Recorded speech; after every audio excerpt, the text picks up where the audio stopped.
Welcome to the Whitman College Climbing Center. To use this facility, you must be 6 or older and not have any limiting conditions. Consult your physician if you're unsure. You must also read and sign an assumption of risk and waiver of liability form, as well as a safety policies form. By signing these forms, you acknowledge that climbing is inherently hazardous and can result in harm, personal injuries, or death. Safety policies and rules posters are located in several locations. Next, you must watch this safety video and complete the orientation checklist and walkthrough. Finally, a staff member will take your picture and swipe your ID card as part of your record. Every time you come to the climbing center, you must remember to swipe your ID card or check in with a staff member. Climbing gear is available to rent or purchase. Please ensure rental or personal gear is in good condition before use. Follow manufacturer's instructions for use, care, and retirement.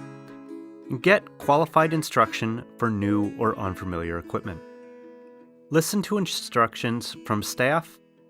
Shoes, packs, and gear should be kept out of climbing areas where they become hazards. Place all gear in cubbies near the entrance. Water bottles are allowed, but other food and beverages are not. Loose chalk reduces air quality and is not allowed in the gym. Please use chalk balls, which are available for sale at the desk. When bouldering, be aware that you will fall. Holds can spin and break. You are far more likely to be injured while bouldering because every fall is a ground fall. Injuries could be severe. Bouldering is allowed on the bouldering wall, outside boulder, in limited locations on the vertical wall. Do not use handholds above the red line. Roped climbers and classes have priority. The outside boulder is part of the climbing center, so the same rules apply to it as to the rest of the facility. Crash pads and a spotter are highly recommended when topping out on the outside boulder. When placing crash pads, make sure they are directly below the fall line and push them together to avoid ankle rolling. If crash pads are not present, they are available inside when the facility is open. We recommend that you do not top out when pads are not in place. Information about the grading systems are available on posters or from staff. It is a boulder's responsibility to clear their landing zone and to be aware of the location of other climbers. Spotting is optional. The purpose of spotting is to guide the climber's head and neck during a fall. We encourage the use of a spotter, especially when in situations such as an inverted position. Spotters need to be in the right place or they can become injured. Spotters should move with the climber, ready to aid with cupped, spooned hands, not forked, open hands, to avoid injuries. Spotting has limitations and loses effectiveness when the boulder gets too high. Down climbing is a great way to get down. It reduces the risk of injury since you are not falling.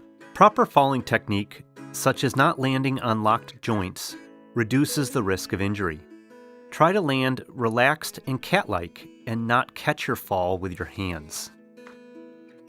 Autobelays are a great starting point for new climbers, a great training tool for experienced climbers, and offers a backup for learning new skills.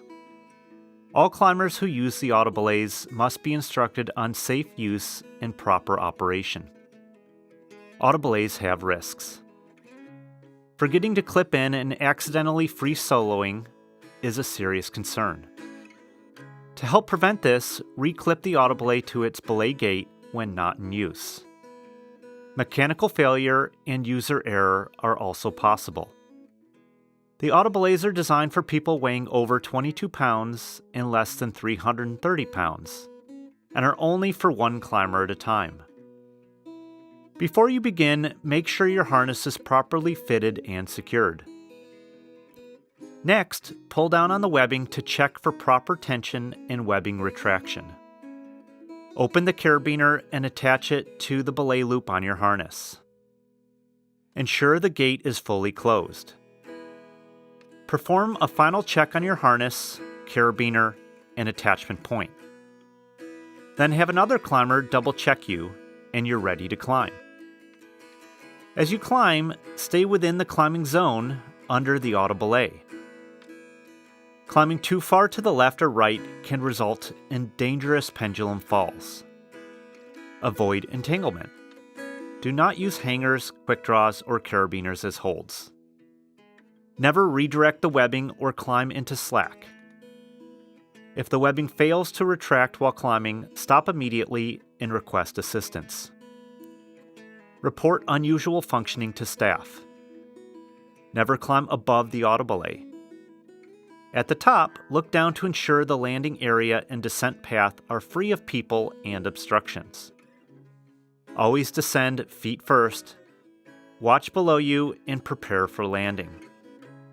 Once you're done climbing, clip the true blue auto belay back into the belay gate so it's ready for the next climber. You must pass a top rope or lead climb proficiency test in order to do roped climbing on the vertical wall. No uncertified climbers are allowed on the vertical wall unless they're under the direct supervision of climbing staff, such as during classes, clinics, testing, or special events.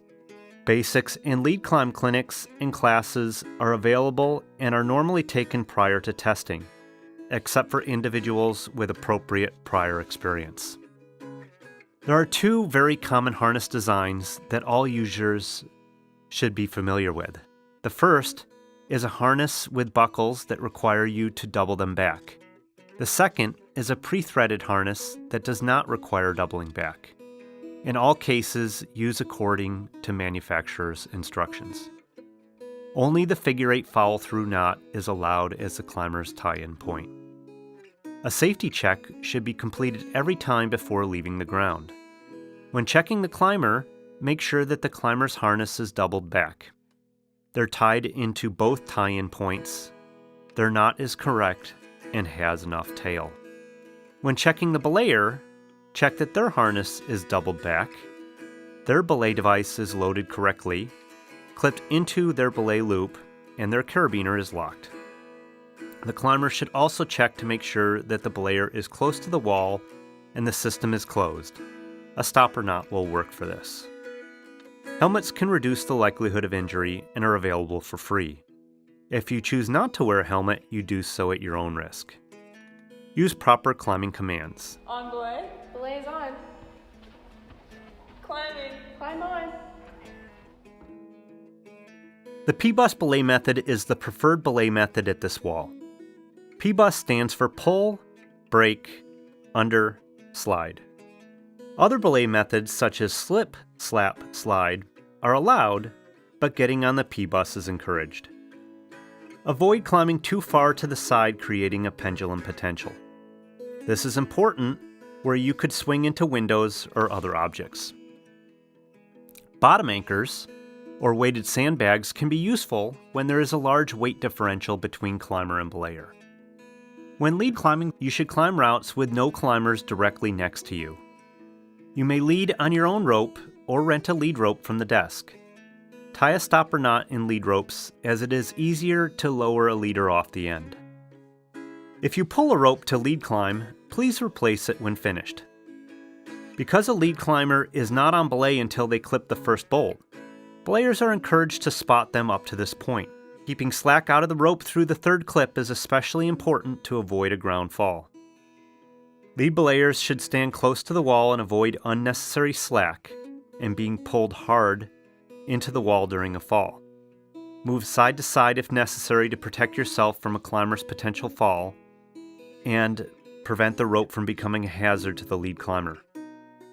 Lead belayers using a gree-gree should follow the Petzl recommended technique.